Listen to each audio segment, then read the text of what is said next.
Hello दोस्तों, बारिश का मौसम तो आ ही गया है। तो ऐसे समय में लगता है कि बस कुछ तला हुआ और गर्मा गर्म खाया जाए। तो आज मैं आपको बताने वाली हूँ बढ़िया से मॉनसून स्नैक्स, जिसे बनाने में बहुत ज़्यादा मेहनत तो बिल्कुल भी नहीं लगेगी। और इसे बनाने के जो भी इंग्रेडिएंट्स हैं ना, वो घर पे ही अवेलेबल होते हैं, तो आपको कहीं बारिश में जाना भी नहीं पड़ेगा। तो चलिए इंजॉय करते हैं इस मौसम को बढ़िया से गर्मा गर्म चाय और इन नाश्तों के साथ। सबसे पहले हम बनाएंगे स्टफ्ड ब्रेड पकौड़ा। इसके लिए एक बड़े से बोल में हम लेंगे 1.5 कप बेसन, फिर इसमें हम डालेंगे आधा चम्मच नमक, 1/4 चम्मच अजवाइन जिसे मैं इसे क्रश करके डाल रही हूँ, 1/4 चम्मच लाल मिर्ची का पाउडर, पिंच में डाल रही हूँ हल्दी पाउडर, 1/4 चम्मच बेकिंग सोडा। और अब इन सारे सूखी चीज़ों को पहले मिक्स कर लेंगे। फिर इसमें डालेंगे थोड़ा थोड़ा करके पानी और इसे मिलाते जाएंगे। ध्यान रखिए पानी को थोड़ा थोड़ा करके ही डालना है, जैसे कि इसका गाढ़ा घोल तैयार हो जाए। ये देखिए इस तरह से गाढ़ा घोल तैयार होना चाहिए। इसे हमें पतला बिल्कुल भी नहीं करना है। इसे साइड में रख देंगे। नेक्स्ट एक बोल में हम डालेंगे 2 बॉइल्ड और मैश्ड आलू, 1 छोटा प्याज बारीक कटा हुआ, 1 हरी मिर्च, थोड़ा सा नमक, आधा चम्मच लाल मिर्ची का पाउडर, आधा चम्मच जीरा पाउडर, आधा चम्मच आमचूर का पाउडर और बस आधा चम्मच मैं डाल रही हूँ अदरक लहसुन का पेस्ट, ये ऑप्शनल है, और धनिया। इन सारी चीज़ों को अच्छे से मिक्स कर लेंगे। तो ये मसाला रेडी हो गया है। फिर हम ब्रेड स्लाइसेस लेंगे। एक स्लाइस के ऊपर मैं डाल रही हूँ ये चटनी, हरी चटनी।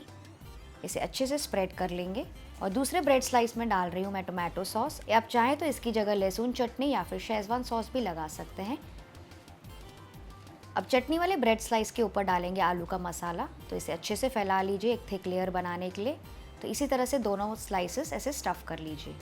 अब इसे कवर कर लेंगे दूसरे स्लाइस से और थोड़ा सा दबा लेंगे।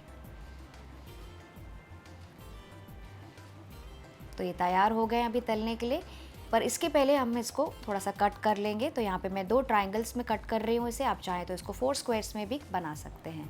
इसे डिप करेंगे बेसन के घोल में, चारों तरफ से अच्छे से कोट कर लेंगे। इसका जो भी एक्स्ट्रा बैटर है वो उसे निकाल देंगे। और अब इसको हम डाल देंगे फ्राई करने के लिए इस गरम तेल में। और इसे फ्राई करेंगे बीच बीच में पलटते हुए करीबन 2 से 3 मिनट के लिए, या फिर जब तक ये गोल्डन ब्राउन ना हो जाए। तो ये देखिए इसमें अच्छा सा कलर आ गया है। इसे निकाल देंगे टिश्यू पेपर के ऊपर और इसी तरह से सारे फ्राई कर लेंगे। बहुत ही अच्छा कलर आया है। ये देखिए मैं आपको काट के भी दिखाती हूँ। बाहर से एकदम क्रंची है और अंदर से भरा है चटपटा और मसालेदार चटनी और सॉस वाला आलू का मसाला। इसे गर्मा गर्म इंजॉय कीजिए। नेक्स्ट ब्रेड पालक वड़ा। इसे बनाने के लिए बोल में लेंगे 1 बंच या फिर करीबन 2 कप बारीक कटी हुई पालक के पत्ते। इसमें हम डालेंगे आधा चम्मच नमक और इसे ऐसे ही थोड़ी देर छोड़ देंगे मिक्स करके, ताकि ये अपना जो भी पानी है वो अच्छे से छोड़ दे। जब तक कि एक मिक्सी में हम डालेंगे 5 से 6 ब्रेड स्लाइसेस। तो मैं कॉर्नर्स के साथ ही डाल रही हूँ। सारे अच्छे से तोड़ लेंगे इस तरह से। इसे कवर करके पीस लेंगे थोड़ी देर के लिए। तो ये देखिए हमें इस तरह का मिक्सचर चाहिए। तो ये बेसिकली फ्रेश ब्रेड क्रम्स ही है। इसे अब हम ट्रांसफ़र कर लेंगे पालक वाले बोल में और डालेंगे 3 टेबलस्पून चावल का आटा इसको क्रिस्पी बनाने के लिए। और मैं डाल रही हूँ 2 टेबलस्पून बारीक सूजी भी।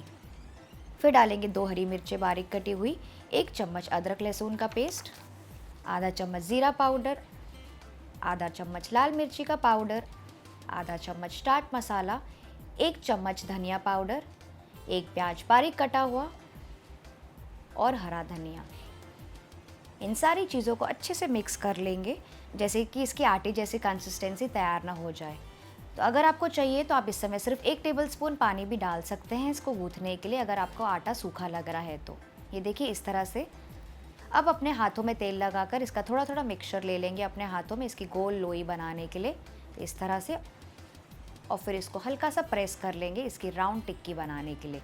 आपको चाहिए तो आप किचन प्लेटफॉर्म के ऊपर भी इसे ऐसे रोल कर सकते हैं इसको बिल्कुल इवन शेप देने के लिए।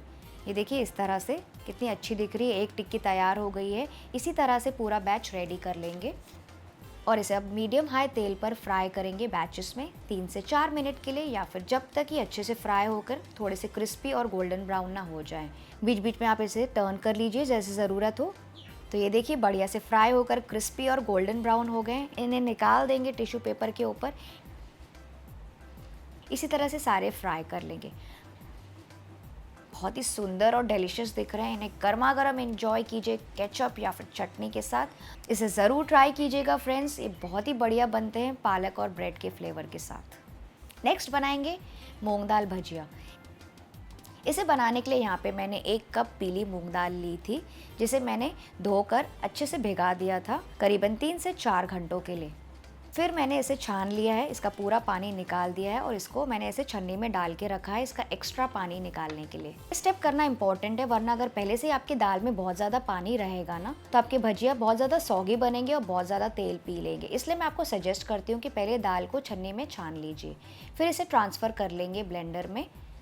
इसमें डालेंगे 1/4 चम्मच हींग, 2 से 3 हरी मिर्ची, 1 टुकड़ा अदरक का, और अब बस डालेंगे 2 टेबलस्पून पानी पीसने के लिए। इसे पीस लेंगे थोड़ी देर के लिए, जैसे इसका दरदरा मिक्सचर तैयार हो जाए। ये देखिए बिल्कुल इस तरह से, ये एकदम फाइन नहीं होना चाहिए, थोड़ा सा दरदरा होना चाहिए, तो ही आपको मूंग दाल का फ्लेवर आएगा। और ये बहुत ज़्यादा गीली भी नहीं है और बहुत ज़्यादा महीन भी नहीं है। इसे ट्रांसफ़र कर लेंगे एक बोल में और इसमें हम डालेंगे थोड़ा सा नमक, आधा चम्मच दरदरी कूटी हुई काली मिर्च, इससे बहुत ही अच्छा फ्लेवर आता है, 1 चम्मच दरदरा कूटा हुआ धनिया के बीज, आधा चम्मच ज़ीरा, आधा चम्मच कूटी हुई सौंफ, 1/4 चम्मच अजवाइन ऐसे क्रश करके डालेंगे, आधा चम्मच लाल मिर्ची का पाउडर, 1 प्याज बारीक कटा हुआ और ताज़ा धनिया। इन सारी चीज़ों को अच्छे से मिक्स कर लेंगे 1 से 2 मिनट के लिए, ताकि दाल ना थोड़ी सी फ्लफ़ी हो जाए। और फिर इसका थोड़ा थोड़ा पोर्शन हाथों में लेंगे इस तरह से और इसे गरम तेल में डालते जाएंगे फ्राई करने के लिए। तो इसी तरह से सारे डालते जाइए, लेकिन इसे हमें बैचेस में फ्राई करना है, बहुत ज़्यादा भी नहीं डालिए। और इसे फ्राई करेंगे मीडियम हाई फ्लेम पर बीच बीच पे चलाते हुए करीबन 3 से 4 मिनट के लिए, या फिर जब तक इसके ऑयल बबल्स बंद ना हो जाएं और ये बढ़िया से क्रिस्पी और गोल्डन ब्राउन ना हो जाएं। तो बस ये देखिए एकदम बढ़िया से फ्राई हो गए, एकदम करारे भी हो गए हैं। इसे बहुत ज़्यादा कड़क बिल्कुल नहीं करना है, वरना ना खाने में मज़ा नहीं आएगा। इसे निकाल देंगे टिश्यू पेपर के ऊपर और सारे फ्राई कर लेंगे और इन करारे मूंग दाल भजियों को एंजॉय करेंगे चटनी या फिर सॉस के साथ। थी ना बिल्कुल आसान सी रेसिपी। नेक्स्ट बनाएंगे मेरे फेवरेट कांदा भजिया। यहाँ पे मैंने 3 बड़े प्याज लिए हैं, जिसे मैंने इसे लंबे लंबे स्लाइसेस में काट दिया है। इसमें डालेंगे थोड़ा सा नमक और इसे थोड़ा ऐसे प्रेस करते हुए, इसे दबाते हुए मिक्स कर लेंगे और इसे साइड में छोड़ देंगे 8 से 10 मिनट के लिए, ताकि ये अपना पूरा पानी छोड़ दे। ये देखिए प्याज ने काफ़ी पानी छोड़ दिया है। तो इस समय हम इसमें डाल देंगे आधा चम्मच लाल मिर्ची का पाउडर, 1/4 चम्मच हल्दी पाउडर, 1 चम्मच धनिया पाउडर, 1 चम्मच दरदरा कुटा हुआ धनिया के बीज, 1 से 2 हरी मिर्ची, 1/4 चम्मच अजवाइन। इन सारी चीज़ों को अच्छे से मिक्स कर लेंगे पहले। और अब इसमें हम डाल देंगे 1 कप बेसन, 3 टेबलस्पून चावल का आटा, ताकि भजिया एकदम करारे बने, 1/4 चम्मच मैं डाल रही हूँ बेकिंग पाउडर, 1/4 चम्मच हींग और ताज़ा धनिया। इन सारी चीज़ों को अच्छे से मिक्स कर लेंगे, यानी कि बाइंड कर लेंगे बस उसी पानी में जो प्याज ने छोड़ा था। इसमें हमें एक्स्ट्रा पानी बिल्कुल भी यूज़ नहीं करना है। ये स्टेप बहुत इंपॉर्टेंट है, इसी से आपके जो भजिया है ना वो एकदम करारे बनेंगे और बिल्कुल वैसे ही बनेंगे जैसे कि बाखड़े में मिलते हैं या फिर लोनावला में। और फिर इसे थोड़ा थोड़ा करके ऐसे गरम तेल में छोड़ते जाएंगे थोड़ी थोड़ी दूरी पर, जैसे मैं कर रही हूँ। इसका कोई फिक्स शेप नहीं है। और इसे फ्राई करेंगे मीडियम हाई फ्लेम पर करीबन 3 से 4 मिनट के लिए, या फिर जब तक ये क्रिस्पी और गोल्डन ब्राउन ना हो जाए। ये अच्छे से फ्राई हो गए, इन्हें निकाल देंगे टिश्यू पेपर के ऊपर और सारे इसी तरह से फ्राई कर लेंगे। अब मेरे फेवरेट कांदा भजिया मैंने तले हैं, तो साथ में थोड़ी सी मिर्ची भी तल लेते हैं, क्योंकि कांदा भजिया ना मिर्ची के बिना मज़ा नहीं आता है। तो मैंने थोड़ी सी मिर्ची भी तल ली है। इसे एंजॉय करेंगे इस बारिश के मौसम में गर्मा गर्म चाय और फैमिली के साथ। नेक्स्ट बनाएंगे हम सबके फेवरेट ब्रेड रोल्स। सबसे पहले एक पैन में हम डालेंगे 2 टीस्पून तेल। जैसे ही गर्म हो जाएगा इसमें मैं डालूंगी 1 चम्मच ज़ीरा। नेक्स्ट डालेंगे 1 से 2 हरी मिर्च, 1 चम्मच अदरक लहसुन का पेस्ट। इन्हें थोड़ी देर पकाएंगे। फिर हम इसमें डालेंगे 1 प्याज बारीक कटा हुआ। इसे भी फ्राई करेंगे 1 से 2 मिनट के लिए, जैसे कि ना थोड़े से सॉफ्ट ना हो जाएं। अब मुझे ना ये प्याज पसंद है मेरे ब्रेड रोल्स में, पर अगर आप चाहें तो प्याज को स्किप कर सकते हैं।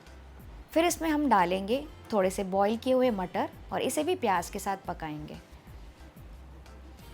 फिर डालेंगे आधा चम्मच लाल मिर्ची का पाउडर, थोड़ी सी हल्दी पाउडर, आधा चम्मच आमचूर पाउडर, आधा चम्मच गरम मसाला। मिक्स करेंगे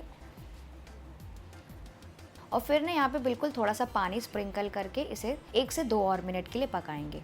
फिर हम इसमें डालेंगे 3 से 4 बॉइल्ड और मैश किए हुए आलू। इसके ऊपर डालेंगे थोड़ा सा नमक और इन सारी चीज़ों को अच्छे से मिक्स करेंगे और पकाएंगे करीबन 2 से 3 मिनट के लिए, जैसे कि सारा मसाला आपस में अच्छे से मिलजुल जाए और मसाला ना थोड़ा सा ड्राई हो जाए, मतलब वो जो आलू का चिपचिपा और गीलापन है ना वो निकल जाए। आप चाहें तो यहाँ पे अपने पसंद की कोई भी फेवरेट वेजिटेबल्स, और अगर आप चाहें तो यहाँ पे बच्चों के लिए ना ग्रेटेड चीज़ भी डाल सकते हैं, वो भी बहुत मज़े की लगती है। लास्ट में डालेंगे फ्रेश धनिया और मिक्स करेंगे। इसे हल्का ठंडा होने देंगे और फिर मैं क्या करती हूँ ना, ऐसे छोटे छोटे गोले या फिर ऐसे लंबे शेप में ना स्टफिंग बना के रख लेती हूँ।